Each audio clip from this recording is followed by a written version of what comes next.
Right, good morning, everybody. Thank you for joining us for our Thompson's Holidays Thailand training today. Thank you very much for joining us from all over the country. It's very exciting.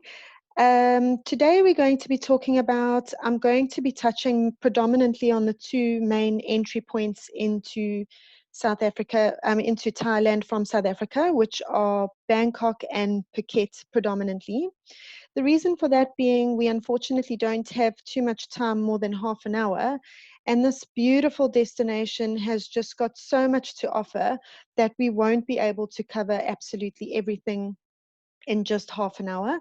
Neither will we be able to go over too many of the properties that we sell as well. So I'm going to be talking mainly from a destination perspective and how better to be able to sell Thailand as a destination to your clients.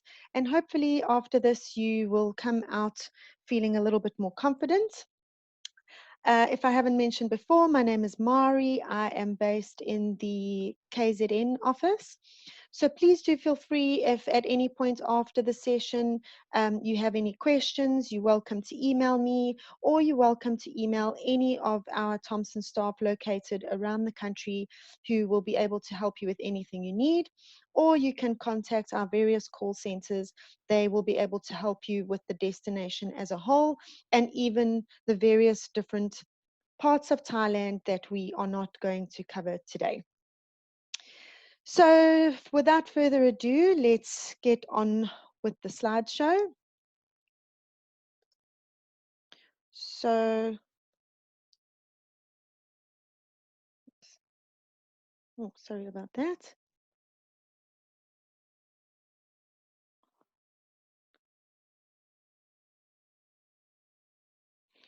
Okay, so where in the world is Thailand? So Thailand forms part of the Southeast Asia part of the continent. From South Africa to Thailand, you can use various different airlines: Qatar, Singapore Airlines, Cathay Pacific, Emirates, Etihad, Kenyan, Ethiopian, all obviously going via either the Middle East or Africa.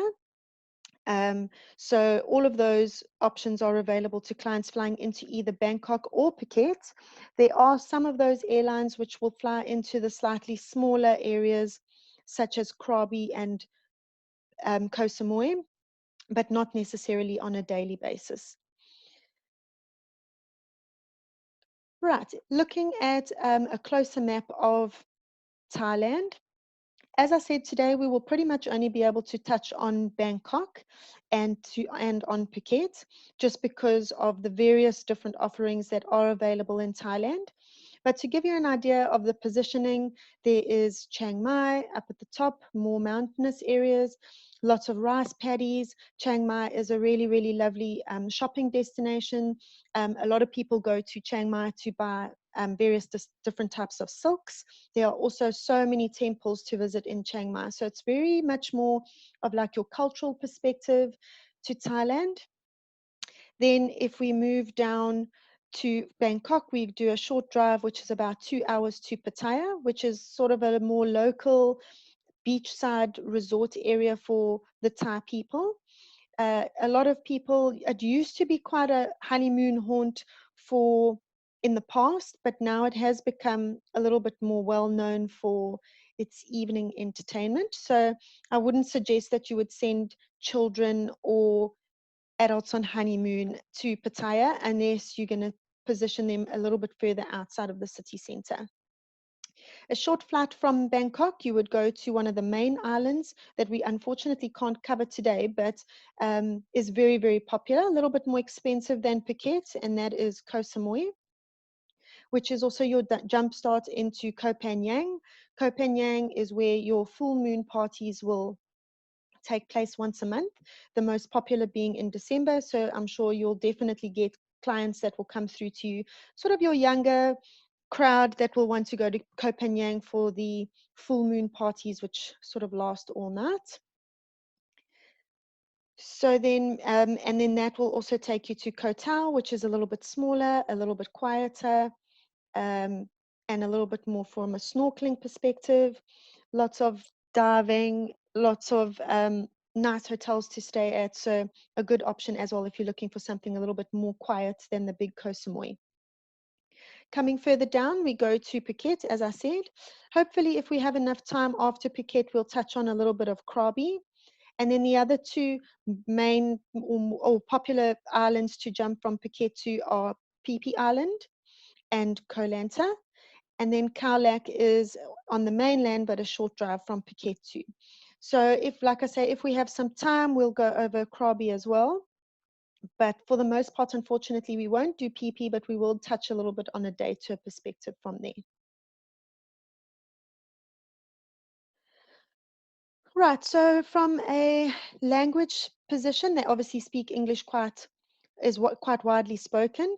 If you're in the more rural areas, obviously this is a little bit more difficult, but you can pretty much get away with bargaining or sign language if they're not speaking English very fluently. The currency is the Thai baht, which at last check was just over 2 to 1 to the rand. So it's quite nice from a South Africa perspective where it makes things a lot more affordable. Obviously, our currency is fluctuating quite badly at the moment, so this could be slightly different now. But it's nice for if you're going out and you're going shopping or you're going to restaurants, it does make it a little bit more affordable for our market. As well as South African passport holders don't require a visa for 30 days, and they are also only 5 hours ahead of us. So it makes it easy for us to do bookings quickly. It makes it easy for clients if they are overseas to phone home within a reasonable amount of time. Traveling to Thailand, I must be honest when I say I've been to Thailand twice. I went once in May and once in October. And if you have a look, the general consensus is the best time to travel is in November to May, and then the rainy season is from June to October. But I would say that from my personal experience, from I went in May and it rained continuously for 5 nights that I was there with not even a breath of fresh air. And then in October, when I went for 10 nights, we had nothing but beautiful sunshine for 10 nights that we were there. So for me, I think that it is a year-round destination. There can be some rainy parts, but that comes with the territory when you are going to tropical islands, especially close to the equator, where rain can pretty much happen every single day. The Because the low season in theory is considered from April to October, this is when you'll see all those really good specials that we put out. So the Phuket for 7 nights for under 10,000. Those are all based on the hotels giving really good rates between those months. So you'll get your stay pay offers: stay for 10, pay for 5, or stay for 7, pay for 5. A lot of the hotels offer some really good top ups. So the Horizon Caron, for example, has a free dinner included every night. So it's a really great offering for travel during those periods. So June, July, especially for our market with school holidays, it's a great time to travel. Yes, it can be a bit rainy, but chances are you'll have at least a couple of good days of sunshine as well. Just to let you know a little bit of our offering when clients arrive in Thailand, we do offer them in Phuket, which we'll go over a little bit more, return transfers, a guide if they need a guide. So we'll touch on that a little bit further down the line. Okay, so when we arrive in Bangkok, Bangkok is really considered one of the cosmopolitan cities of Thailand. Oh, sorry about that. Oh,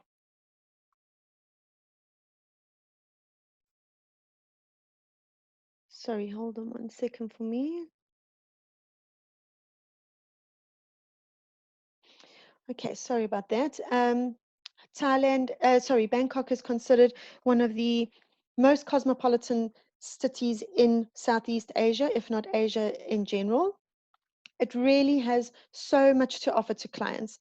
There, from shopping to festivals to temples to markets, there is Thai massages and rejuvenating spas that clients can go to. And then obviously your interesting nightlife, which has become synonymous with Thailand. It is really a fun destination. For me, I would spend at least 3 nights in Bangkok. Because just simply because if you take into consideration your day of arrival, it's pretty much some time is lost there, depending on what time your flights arrive. So it then at least gives you a full 2 days thereafter to go and explore the city. So if they want to do some shopping or the various different tours that take the clients outside of the city, maybe if they do want to go and visit some of the temples. So it is nice for them to be able to get that experience without having to feel rushed. I would also suggest that if you are going to do that, that you do Bangkok at the end, because even though it is synonymous with all the shopping, it has become somewhat expensive and less inclined to bargaining as it used to be in the past. So you can find a lot of times that Phuket, Krabi can offer the clients the same as what they would find in Bangkok at much cheaper prices. And then they can leave their shopping if they are going to do quite a lot of bulk shopping to the end, so they're not trying to have to cart it around if they are going on to other destinations. So just a quick look at the map of Bangkok. It used to be in the past that most people wanted to stay in the Platinum complex. So that was where the biggest, or one of the biggest markets is, the Platinum undercover market. But nowadays it's become so cosmopolitan and there are markets and shopping malls all over the city that it actually doesn't really matter where you stay. You are within easy access to any one of the markets. The underground system is very good, easy to navigate. The bus systems, taxis, tuk-tuks. So if they know exactly where they want to go, they are within easy reach. So the Platinum complex is over here, which is generally speaking where most of our clients do want to stay. So most popularly the Eastern Hotel, the Indra Regent, the Bayoki Sky, and the Amari Watergate. And the Amari Watergate is quite nice as it is within walking distance to the Diamond Mall. The MBK Mall, which is also very popular, very large mall. These are high street shopping malls, so more high-end quality items, so not your market bargaining.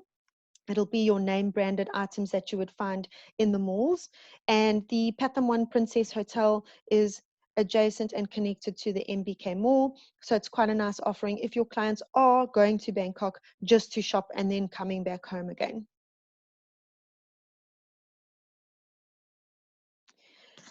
So just to touch on a little bit of the tours that they could possibly do, the Grand Palace is definitely a must. It is absolutely beautiful. It's a huge palace complex, which used to be the residence of the royal family until 1925. Now obviously used only for ceremonial purposes. That's this picture over here. It is all made out of white marble. The detail is phenomenal. You can really spend an entire day here, but we do sell it as a half day or full day city tour.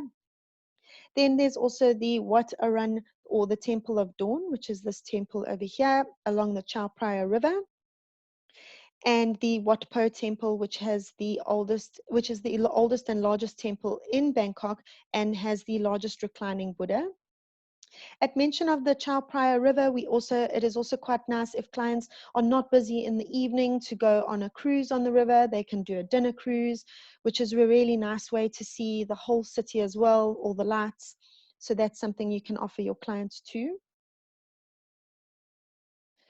And then definitely my favorite is the Thai cooking class. Look, you can do Thai cooking classes obviously all over Thailand and all over Southeast Asia, but it is really a fun day to spend out for clients to spend out. And then my favorite, the Daman Sarawak floating market. This is about an hour and a half drive outside of Bangkok.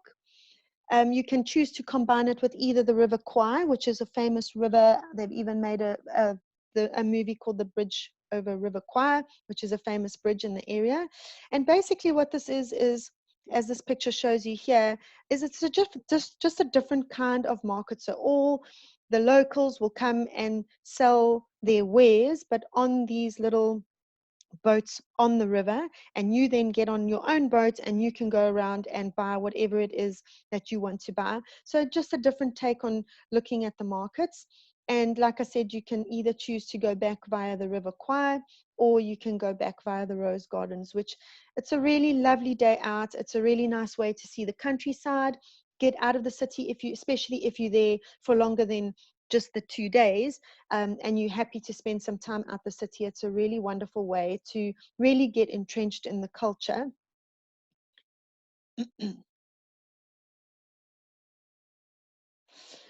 All right, then moving on to Phuket. So Phuket is the largest and most popular island for Thailand. If you have clients that have never been to Thailand and they don't really know what they want to do, they don't know where they want to go, you definitely are going to put them in Phuket, and or give them a combo with Phuket and Bangkok.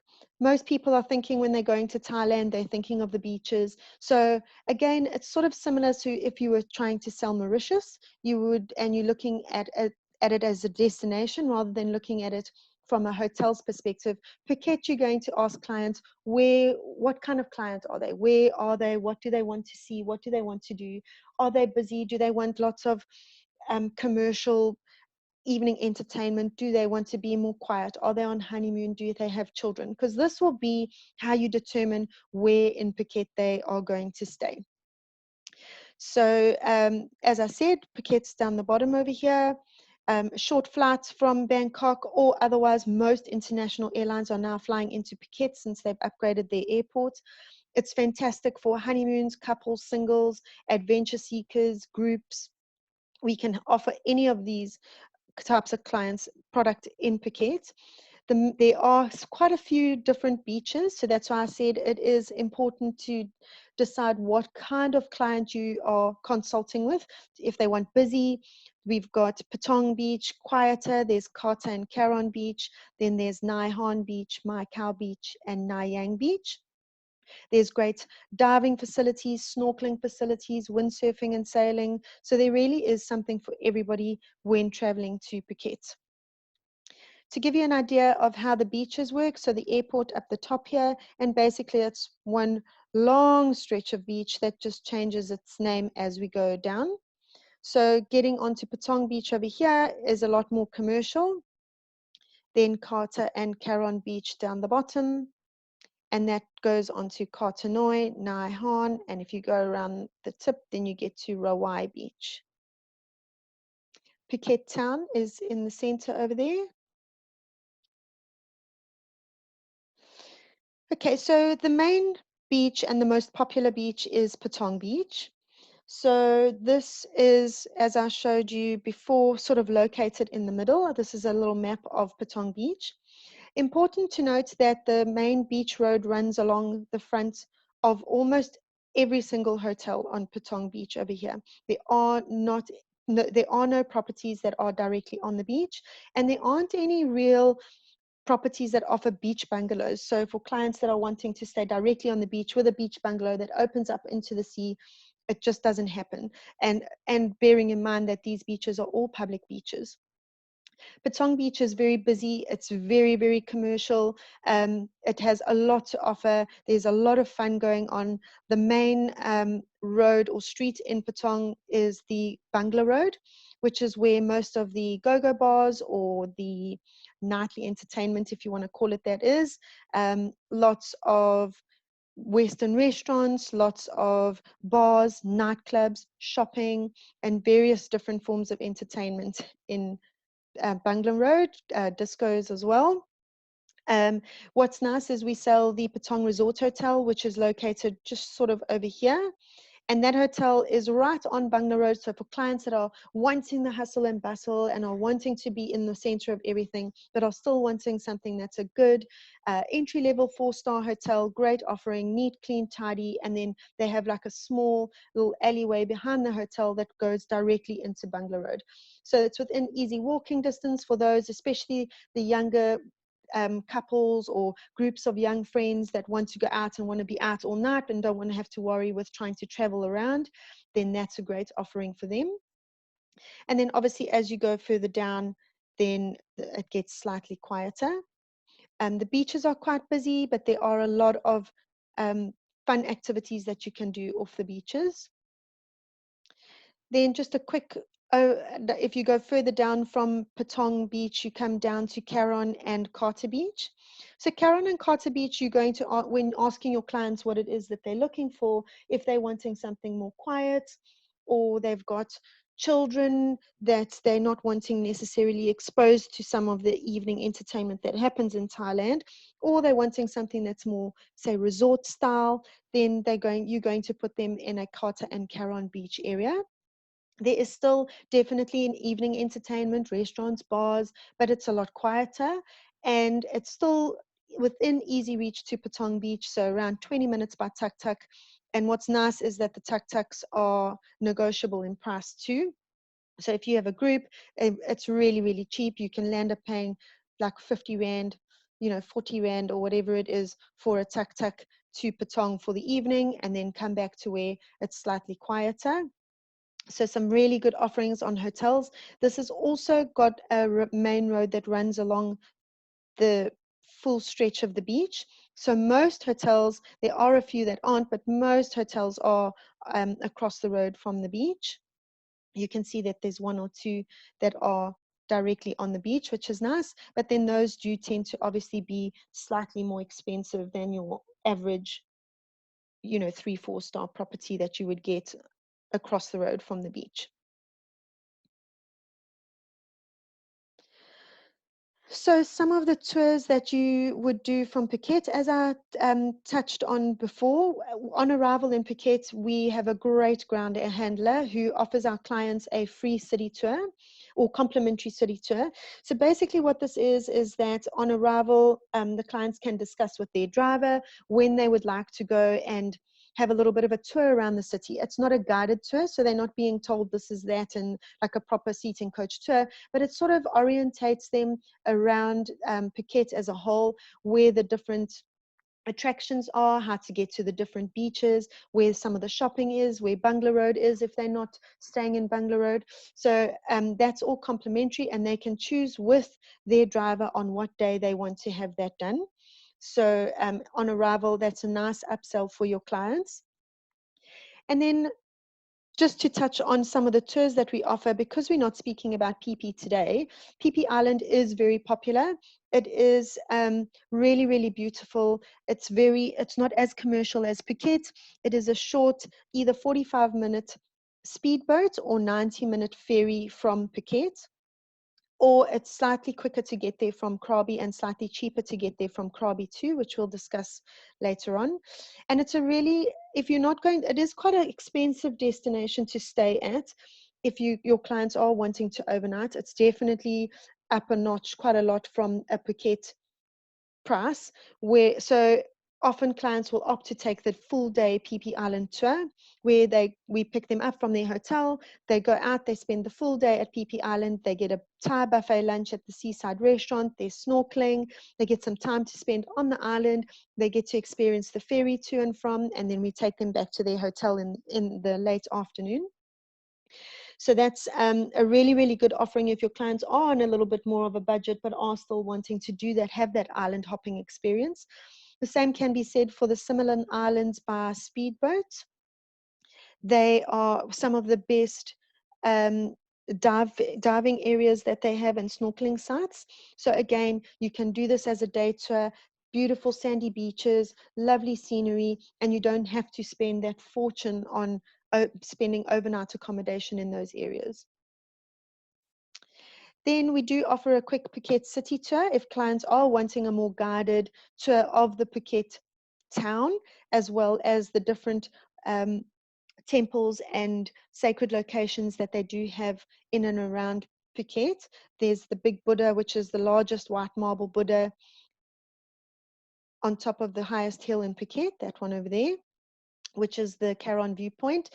So we do offer them that if they are wanting to just get away from the beach a little bit and do some more cultural stuff. And then Pangnar Bay, which is personally my favorite, otherwise known as James Bond Island.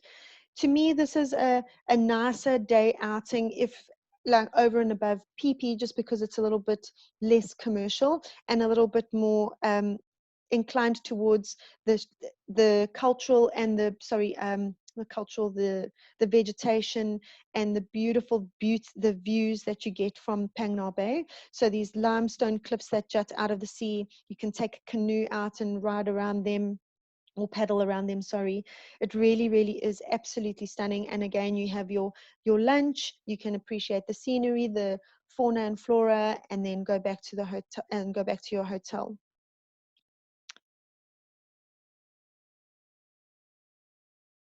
Okay, so sea kayaking, as I said, in Pangnar Bay, which is really, really a must do. And then obviously, which I touched on before, the Bangla Road nightlife. This obviously, I don't think you can need to do this as a tour necessarily.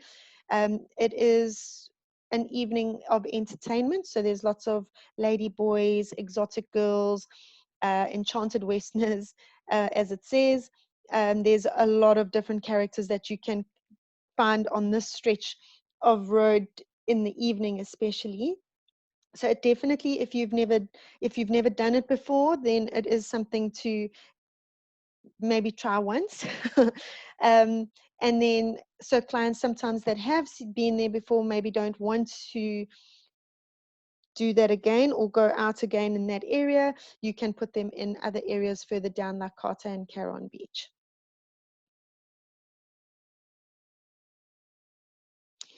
Okay, and then lastly, we'll touch quickly on Krabi. So Krabi is a lot less commercial. It is a quick 2-hour drive from Phuket on the mainland. So and it really is beautiful. The beaches are beautiful. It's also a lot more inclined towards national parks and adventurers and limestone cliffs, waterfalls. So more your quieter type of client that's maybe not looking for the hustle and bustle of Phuket, but is still looking for the beautiful beaches. They do have evening entertainment and restaurants, but it's certainly not on the caliber of Phuket, and definitely not the same type of evening entertainment. It's more bars and restaurants, music, etc.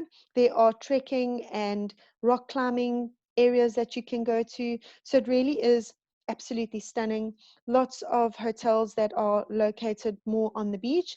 There are some that are also across the road from the beach, but some that are with direct access as well. For me, if I was going back to Thailand again, I would definitely spend a couple of nights in Krabi.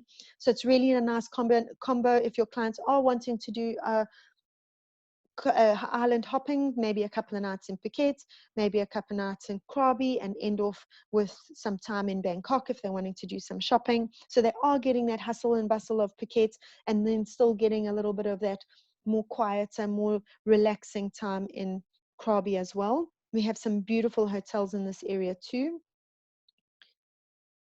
So just to quickly give you a short little map, the main area or the main or most popular beach in Krabi is Aonang Beach over here. And as you can see, it does also, you can jump through to PP as well. It is a slightly shorter ferry, around 45 minutes to an hour, as opposed to the longer 90-minute ferry from Phuket. So you can still do a Phuket Krabi PP combo if you want to. If your clients are not really interested in going back to Bangkok and they have a little bit of time, it's really an exciting jump across the 3 different islands. And then Railay Bay, also quite popular in Krabi too. So to end off, you can sea canoe in Krabi. As you can see, the limestone cliffs, very much more of a outdoorsy type of person that's wanting to do those exercising and trekking and going out, and not only wanting to sit on the beach. We can help your clients with weddings and honeymoons. You can contact any of our groups departments or any of our consultants if you are looking for groups or weddings and honeymoons. The hotels really have some beautiful offerings. It's not necessarily a legal ceremony, but so your clients would have to do the legal ceremony here, but the hotels will put together some beautiful packages for honeymooners and groups if they are looking for that.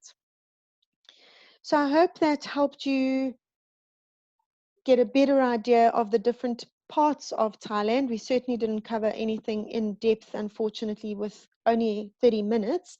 But like I said, if you do have any questions or if you would like any help or quotes, you have all of our contact details. You can go onto our website to view our beautiful Thailand brochure. And please do follow us on our Instagram page. We have some excellent specials that are being loaded up there all the time.